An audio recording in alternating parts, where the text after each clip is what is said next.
अस्सलाम वालेकुम viewers, how are you. आप देख रहे हो मेरे YouTube channel English literature and linguistics. आज की इस वीडियो में हम डिस्कस करेंगे critical analysis of Pride and Prejudice novel written by Jane Austen. तो बेसिकली ये नावल जो है वो बहुत ज़्यादा अहमियत का हामिल है और इसको क्रिटिकली एनालिसिस करती हैं इसका क्रिटिकली कि किस तरह से इसमें जो मेजर थीम्स हैं या बाकी जो कन्फ्लिक्ट है राइटर का इसको हम किस तरह से एनालाइज कर सकते हैं। चलते हैं वीडियो की जानिब और इसकी क्रिटिकल एप्रिसिएशन को देखते हैं। क्रिटिकल एनालिसिस देख लेते हैं प्राइड एंड प्रेजुडिस का। Pride and Prejudice by Jane Austen is a classic novel that explores the theme of love, marriage, social status and gender role in early 19th century England. Pride and Prejudice जो है Jane Austen का novel ये themes जो ज़ाहिर करता है love, marriage, social status और gender के हवाले से जो अर्ली 19th सेंचुरी थी इंग्लैंड में उसको।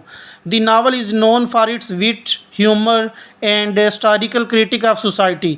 तो यहाँ पे जो टोन उसने राइटर ने ज़ाहिर की है उस हवाले से ये नावल जाना जाता है कि ये एक विट, ह्यूमर और हिस्टोरिकल क्रिटिक है इस सोसाइटी की।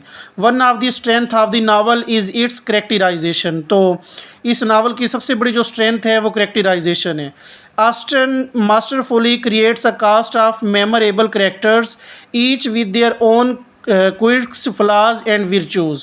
The protagonist, Elizabeth Bennet, is a strong-willed, intelligent, and independent young woman who defies social norms by refusing to marry for wealth and status alone.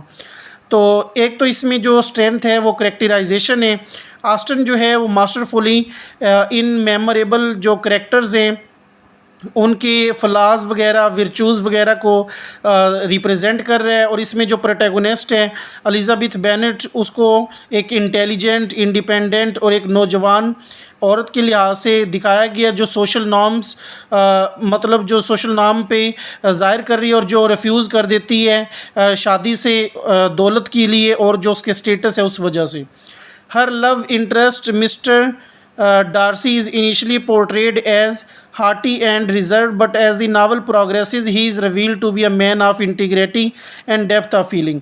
तो उसकी जो मोहब्बत या दिलचस्पी थी मिस्टर डार्सी, उसको शुरू में तो एक अच्छे करेक्टर के लिहाज से नहीं दिखाया गया, लेकिन जैसे जैसे नावल एंड होता है तो उसको एक इंटेग्रिटी या डेप्थ ऑफ फीलिंग के लिहाज से करेक्टर को दिखाया गया है।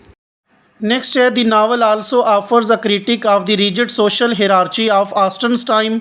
The characters are preoccupied with the idea of marrying into a higher social class, and their actions are often dictated by societal expectation rather than personal desires. तो ये novel जो है एक सख्त सोशल हिरार्ची को ज़ाहिर कर रहा है ऑस्टन के वक्त के हवाले से। मतलब जो सोशल स्टेटस है उस सोसाइटी का ऑस्टन के टाइम 19th सेंचुरी में वो उसको रिप्रेजेंट कर रहे हैं। और इसमें जो करेक्टर्स हैं वो एक मलकियत के हवाले से प्रीऑक्युपाइड दिखाए गए हैं इस ख्याल से कि वो हायर सोशल क्लास के लोगों से शादी करें, और इनके जो एक्शंस हैं वो उनकी एक्सपेक्टेशन पर बेस्ड कर रही हैं, जबकि उनकी पर्सनल डिज़ायर्स पर नहीं कर रहे। Austen highlights the hypocrisy and superficiality of the upper classes through the character of Mr. Collins and Lady Catherine de Bourgh, who place great importance on status and wealth but lack true kindness and compassion.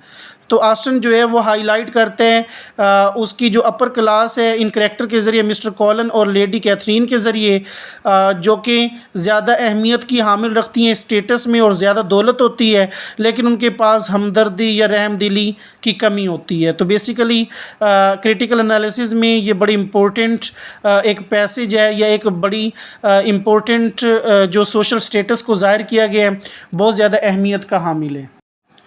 In the end, conclusion में Pride and Prejudice is a timeless classic that continues to captivate reader with its engaging character, witty dialogue, and incisive social commentary.